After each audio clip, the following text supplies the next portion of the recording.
This is the dark story behind gender theory, the Dr. John Money and the Rimmer case. This is presented to you by Edelise Ramirez for Biology 1405 AIP02. Dr. John Money lived from 1921 to 2006. He was a psychologist at Johns Hopkins University. He was an early pioneer for gender identity research. The Human Rights Campaign defines gender identity as one's innermost concept of self as male, female, a blend of both or neither, how individuals perceive themselves and what they call themselves. He argued that babies are born gender neutral and claimed gender identity is shaped mostly by social upbringing. Social upbringing can include the difference between social expectations and expressions between a male and female. Dr. Money believed that gender identity wasn't something determined by biology, but something you could teach a child through their environment. He argued that socialization, things like clothes a child wears, the name they're given, and the roles they're encouraged to perform mattered more than chromosomes, hormones, or prenatal development. Because of that, he claimed that a child could successfully be raised as the opposite sex if the parents simply treated them that way from birth. At the time, this idea became extremely influential during the 1960s to the 1980s, shaping medical decisions, academic gender theory, and even the treatment of intersex children. But as we know now, these assumptions were deeply flawed and ultimately caused significant harm, especially in the Rimmer's case. Bruce and Brian Rimmer were born on August 22, 1965. Both were diagnosed with phimosis, the inability to pull back the foreskin of the penis. When it came to circumcising the twins, instead of using a scalpel or a sharp instrument like most physicians do, Brian's physician used the technique of burning to cause a tissue death. The surgery went terribly, completely ruining Bruce. His parents, Janet and Ron Rimmer, sought out Dr. John Money to see his insight in the situation. Dr. John Money saw this as a perfect opportunity to try out his theory about gender identity.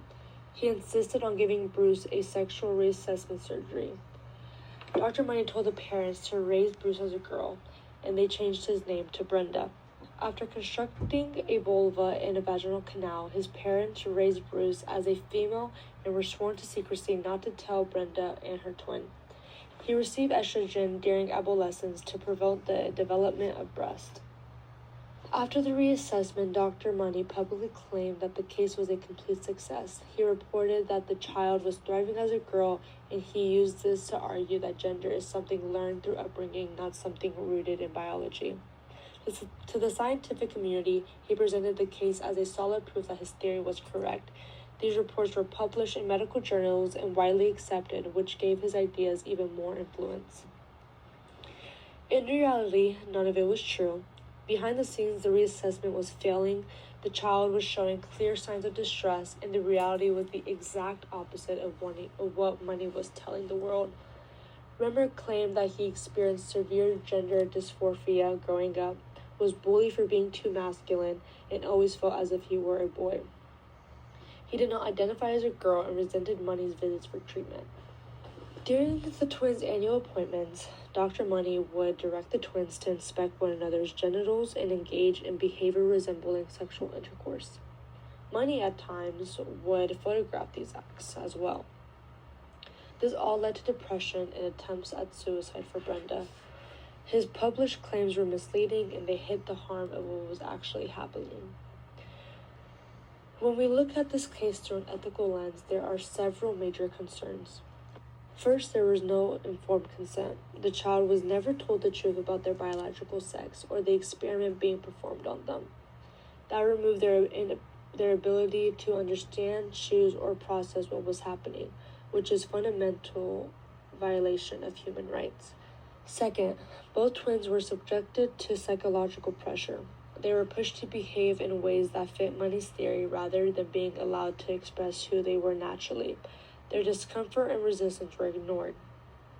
Third, reports from the family described disturbing and inappropriate therapy sessions that crossed major boundaries. These sessions were intended to reinforce gender roles but ended up causing trauma. Finally, perhaps the most damaging ethically, Dr. Money misreported his data. He publicly claimed the experiment was successful even though it was clearly failing. Hiding the truth protected his reputation, but harmed the children and misled the scientific community. Altogether, this case is widely viewed as a serious violation of research ethics and medical responsibility. After threatening to commit suicide at the age of 15, his parents finally revealed the truth. Brenda immediately took the name as David Brenner, started testosterone therapy to align his body with his identity, and from that point on, he lived his life as a male. The aftermath of this case was heartbreaking. Both twins carried lifelong trauma from the experiment, the secrecy, and the psychological pressure placed on them. Brian Remmer, David's twin brother, died by suicide in 2002. Just 2 years later, David also died by suicide at the age of 38. Their family has openly stated that they believe the experiment and the years of deception surrounding it contributed significantly to their suffering. This tragic ending highlights not only the failure of Dr. Money's theory, but also the devastating human cost of unethical research. The Remmer case had a major significant impact because it revealed what Money's theory tried to deny, that gender identity is not something you can simply create through upbringing. The case showed that biology plays a significant role in shaping identity long before social influence occurs. Despite years of being socially conditioned, David's internal sense of self remained male. This means you cannot socially engineer a gender identity, and that the idea that the environment alone determines gender has been proven false. It also exposed that Money's published results were inaccurate and that his claims of success were fabricated. Because those false findings were widely accepted, they influenced medicine, psychology, and academic gender theory for decades. Today, the Remmer case serves as a major ethical warning, reminding researchers that theories must be grounded in truth, respect for human dignity, and scientific honesty. Why biology disproves Dr. Money's theory? Biology shows gender isn't neutral at birth. Chromosomes determine early sex development long before birth. The SRY gene on the Y chromosome triggers male pathways automatically, not social teachings. Chromosomes in the womb shape the brain, body, and identity starting at 6 to 12 weeks of pregnancy. These biological changes happen before a baby is born, not after a parent raises them. When we look at this topic from a biblical worldview, Scripture emphasizes that gender and identity are not accidental or random. They are part of God's initial design.